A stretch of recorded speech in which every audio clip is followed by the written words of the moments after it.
Alright, nasaan na tayo? Pagpatuloy natin ang kabanata mga kaibigan, mga anak. Nakakatuwa lang kung ano mga pangyayari ngayon dahil kung tutuusin talaga, lahat ay wala nang kumakampi in terms of kung ano yung ginawa ng pulis. Pero kung tingnan din natin ang both sides, malalaman naman natin talaga na meron din talagang pangyayari na talagang na-provoke na rin itong mga pulis na to. Mabuti nga ganun lang inabot nila eh. Dahil kung ibang pulis yan, talagang tinodas na mga to. Nakatutok tayo ngayon kung ano yung ginagawa ng mga pulis, but we are not focusing on saan ba nagmula. Saan ba nagmula ang pagpo-provoke and saan ba nagmula ang krimen. Of course, sinatawag na krimen kung ano man yung violate nila. Pero the thing that's even worse is yung pag-assault ng isang policeman, that itself is already a crime. Yung pambabastos o kaya hindi pagtupad o kaya kung ano man ang pagiging pasaway ng mga mamamayan against the policeman. Yung hindi nila paggalang sa mga ito, lalong-lalo na kapag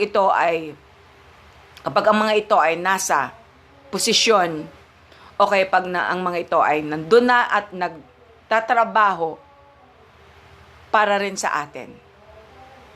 Kung ano man yung mga ordinance na ibinigay ng kanilang barangay o kaya municipality, that is because they really meant to be. Dahil alam nila na iyon ang paraan para mabawas-bawasan din ang mga krimen kung ano nangyayari sa lugar na yon. And yet, they're still doing it.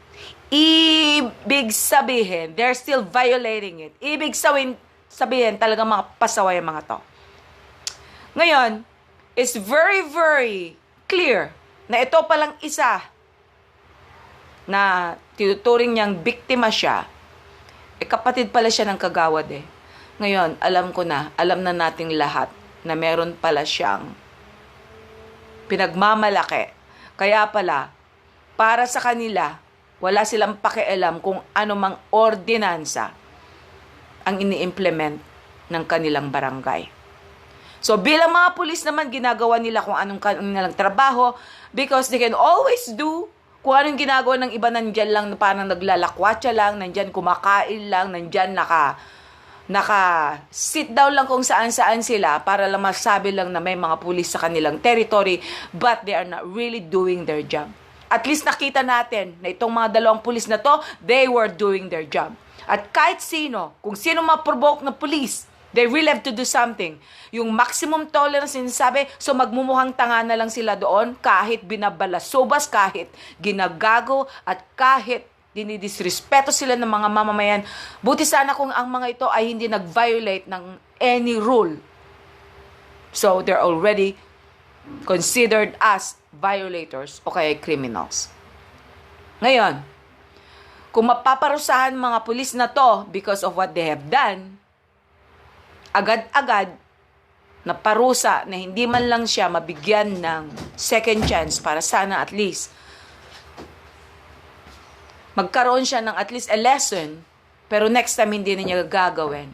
Well, yung temporary suspension, that's fine. Pero yung matinding kaparusahan, katulad niyan, dadalhin sila o kay papadala sila sa Marawi para at least sila na lang daw yung makipagyera doon o whatever. I mean, is that really the right way to discipline people like them?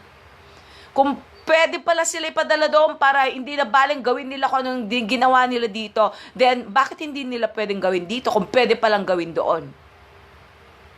Anong pinagkaibhan kung ano yung mga tao doon at mga tao dito? Kung ano yung mga tao doon kung they're criminals and then we still have criminals here in the first place too. Nagkataon lang na iba lang ang mga pinaglalaban ng mga nandun. Pero pareho pa rin mga Filipino mga to na pinaglalaban nila kung ano man ang kanilang mga pinaglalaban. But we still have to think also, ano ba talagang pinaglalaban ng mga to?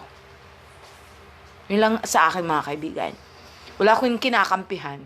Ang sa akin lang naman, I want everybody to be treated fairly in terms of sa mga mamamayan, okay, in terms of sa mga pulis, okay, sa mga sundalo. Kaya sana naman, tingnan din natin ng balanse ang kasalanan ng kabila and then kasalanan ng kabila rin. It takes two to tango, ika nga.